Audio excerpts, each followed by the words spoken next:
적빈을 만드는 데 있어 갖고 이런 어떤 리츠회사, 부동산 개발회사가 들어가게 되면은 연기금이나 금융기관, 일반 투자자도 공동출자법인의 참여를 허용을 했습니다. 그러니까 많은 민간 자본이 들어올 수 있는 문호를 개방했다 이렇게 생각하시면 되겠습니다. 네, 그렇군요.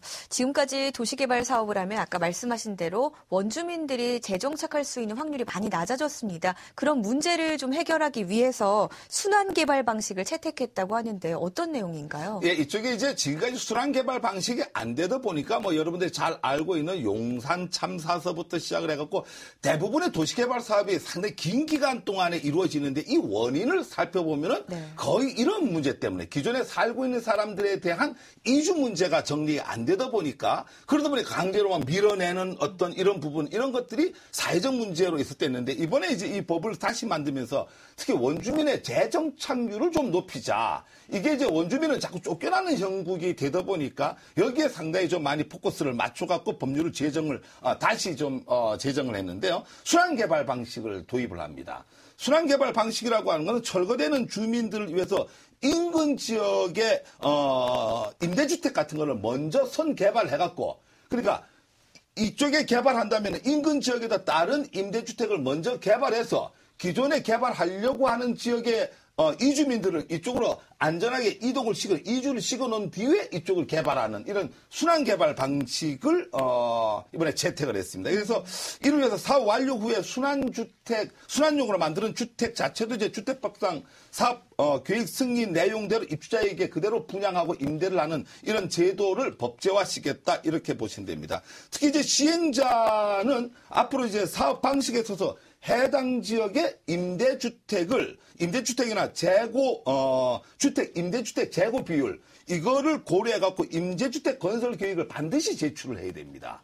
그러다 보니까 실질적으로 쉽지가 않죠. 그래서 작은 지역에도 개발하는데 이런 것들이 불합리하다 해갖고 사업 면적이 10만 제곱미터 미만 지역이나 또 수용 예정 인구가 3,000명이 안 되는 작은 지역, 또 60제곱미터 이하의 주택이 전체 주택의 40% 이하를 차지하는 쪽에서는 임대주택 건설 계획 수립 의무사항에서 면제를 해줬다. 이렇게 보시면 됩니다. 요때 들어가는 임대주택은 공급 가격은 감정가 반드시 이하로 해야 되고 임차인은 누구로 하냐면은 해당 사업구역의 세입자나 소유자 이쪽에 1순위나 2순위자로 만들어갖고 안정적으로 공급한다. 이래서 순환 어떤 그 개발 방식이라고 하는 것은 기존 입주자들이 안정적으로 다시 재정착을 할 수 있게끔 다시 이쪽으로 안 들어오더라고 하더라도 새로 만드는 임대주택에서 편안하게 안전하게 생활할 수 있도록 우선적으로 만들어 놓고 기존 도심을 개발하자 이런 차원에서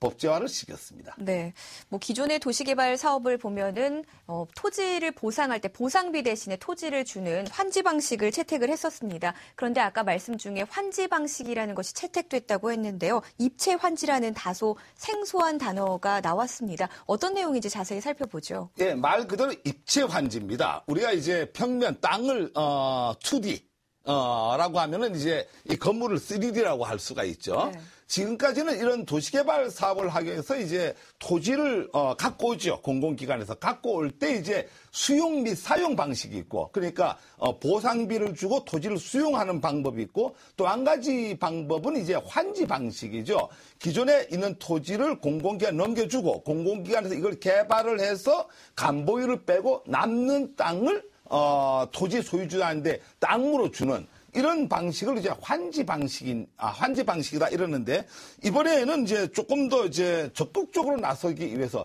입체 환지 방식으로 그냥 땅으로 주는 게 아니라 그 지역에 개발을 해서 그 개발을 한 상가를 주거나 아파트를 주거나 말 그대로 건축물을 주는 방식을 우리가 입체 환지 방식이라고 합니다. 그래서 강제 수용 형태죠. 환지 방식이라고 하는 것은 이걸 이제 입체 환지 방식으로 전환을 시켜갖고 기존의 땅을 수용을 당하는 사람들이 선택의 폭을 그만큼 넓혀준다. 이런 의미로 이렇게 받아들이면 되겠습니다.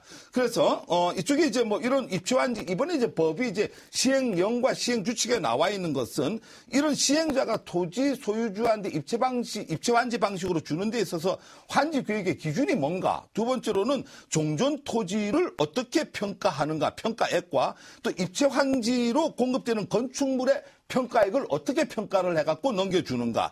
입체환지에서 제외되는 과소 토지에 대해서는 어떻게 통지할 것인가. 이런 것들을 보다 구체적으로 만든 법이다. 이렇게 보시면 되는데요.